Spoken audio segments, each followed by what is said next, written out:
الحمدللہ وحدہ والصلاة والسلام علی من لا نبی بعدہ وبعد۔ محاولات نبش قبر النبی صلی اللہ علیہ وسلم۔ نبی علیہ الصلوۃ والسلام کی قبر مبارک سے آپ کے جسم اطہر کو نکالنے کے لیے کتنی بار کوشش کی گئی، کن لوگوں نے یہ کوشش کی ہے، کیا وہ اپنے اس مقصد میں کامیاب ہوئے، کیا یہ واقعات صحیح ہیں یا جھوٹ کا پلندہ ہے؟ اس سلسلے میں تھوڑا سا نقشہ آپ اپنے ذہن میں یوں کر لیں کہ نبی کریم صلی اللہ علیہ وسلم مسجد نبوی کے باہر 7 متصل حجرہ عائشہ صدیقہ رضی اللہ تعالی عنہا و ارضاہا کے حجرہ مبارکہ میں سیدہ عائشہ صدیقہ رضی اللہ تعالی عنہا کی گود میں آپ نے جان آفرین کے سپرد کی ہے۔ آپ کی وفات وہاں ہوئی، اور یہ نبی کریم صلی اللہ علیہ وسلم کا فرمان ہے کہ اللہ پاک جس نبی کو، کسی بھی نبی کو جہاں پر فوت کرتا ہے یا اس کو موت آتی ہے تو وہ اسی جگہ پر دفنایا جاتا ہے۔ فرمان مصطفیٰ صلوات ربی وسلامہ علیہ کی روشنی میں آپ کو اسی جگہ پر دفنایا گیا، قبر کی کھدائی کی گئی جہاں پر آپ کی چارپائی تھی۔ چارپائی کو ہٹا دیا گیا، قبر کی کھدائی کر دی گئی اور آپ کو وہاں پر دفنا دیا گیا۔ آپ کا جو سر مبارک ہے وہ مغرب میں، یعنی روضہ تم من ریاض الجنہ جو ہے وہاں اس طرف ہے، مسجد کی طرف، مغرب کی طرف، اور آپ کے قدم مبارک جو ہیں وہ جنت البقیع یعنی مشرق کی طرف ہے۔ اور آپ کے چہرے انور کو، جو آپ کا چہرہ انور ہے صلوات اللہ وسلامہ علیہ، اس کو تھوڑا سا بیت اللہ کی طرف کیا گیا ہے، یعنی جنوب کی طرف، بیت اللہ کی طرف۔ اور جب صدیق اکبر رضی اللہ تعالی عنہ فوت ہوتے ہیں تو ان کی وصیت کے پیش نظر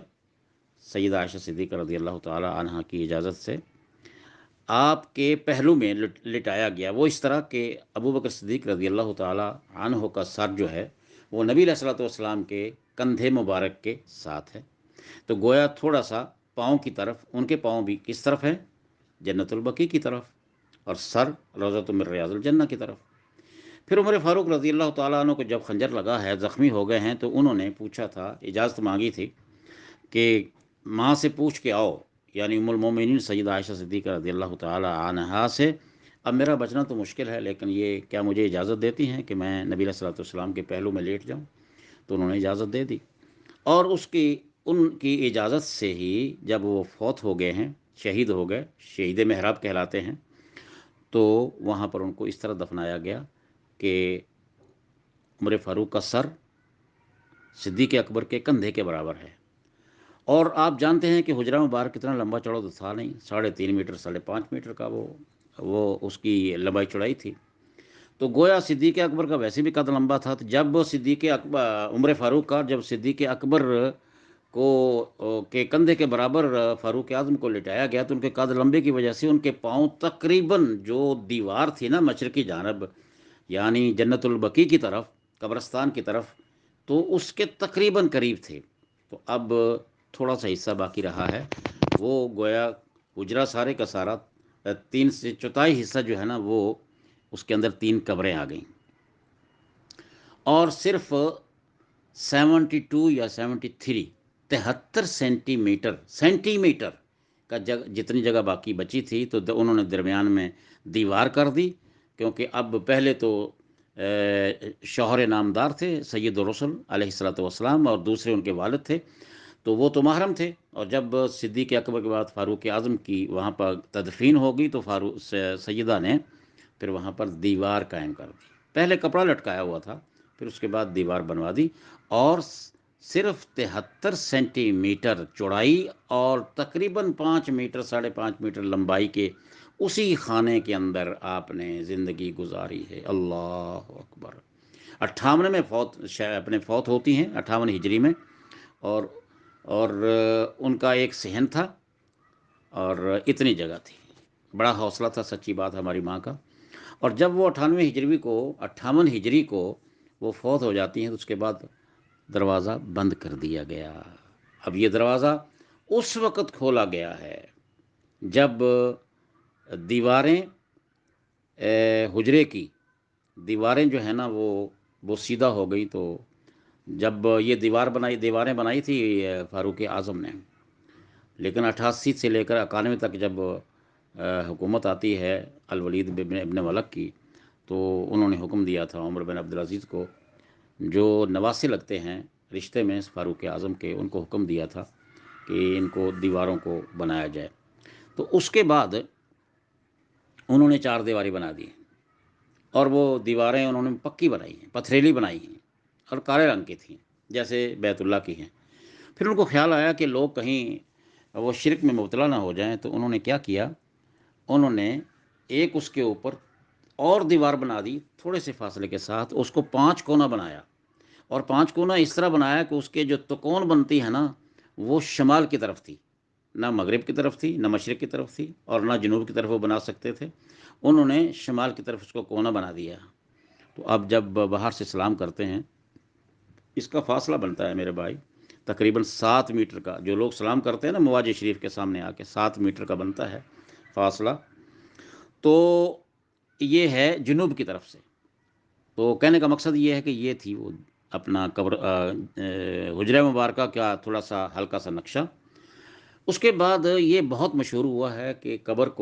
کی کھدائی کر کے کہ نبی علیہ الصلوۃ والسلام کے جسم اطہر کو نکالنے کے لیے لوگوں نے کوشش کی۔ کتنی مرتبہ کوشش کی ہے، اس کے بارے میں 5-6 مرتبہ کا ذکر ملتا ہے۔ کتنا سچا ہے، کتنا جھوٹا ہے، واللہ عالم۔ تاریخ کی کتابوں کے اندر درج ہے کہ یہ حاکم بامر اللہ جو تھا، عبیدی اور فاطمی جو مصری حکمران تھا، اس کو کسی نے کہا تھا کہ یہ جو روایات میں لکھا ہوا ہے، یہ تاریخ میں لکھا ہوا ہے، کوئی حدیث تو ہے نہیں،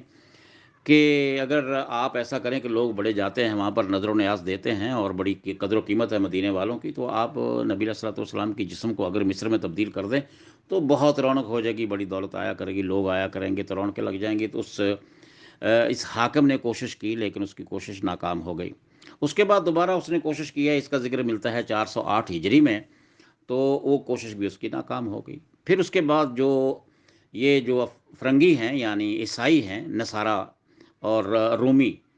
تو انہوں نے کوشش کی ہے 557 میں۔ یہ جو مشہور ہے قصہ جو ابھی میں نے اس سے پہلے جس کا بڑی تیزی کے ساتھ میں نے اس کا ذکر کیا ہے اور نام بھی لیا ہے، کہ نور الدین زنگی رحمۃ اللہ علیہ کے دور میں، تو بہرحال انہوں نے پھر اس کو کامیاب نہیں ہونے دیا۔ اس کے بعد پھر رومی عیسائیوں نے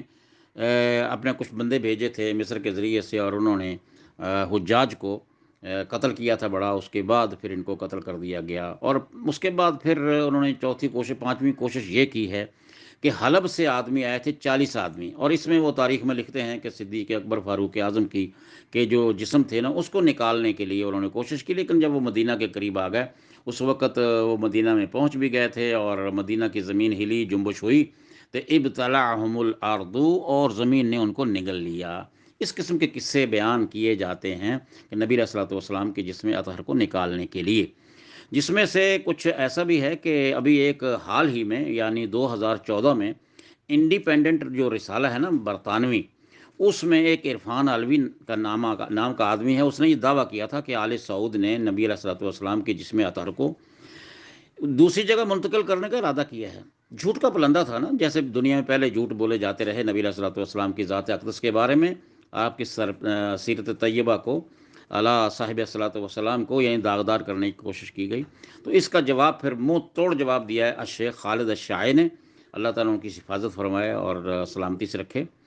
جس طرح کے قصے دوسرے بھی بڑے مشہور ہیں، جیسے کہ امام احمد ابن علی الحسینی الرفاعی کا بڑا مشہور واقعہ ہے، وہ 578 کے اندر ہوا کہ مدینہ منورہ میں تشریف لائے، پہلے یمن میں بیٹھے اسلام بھیجا کرتے تھے، بہت بڑے عالم تھے،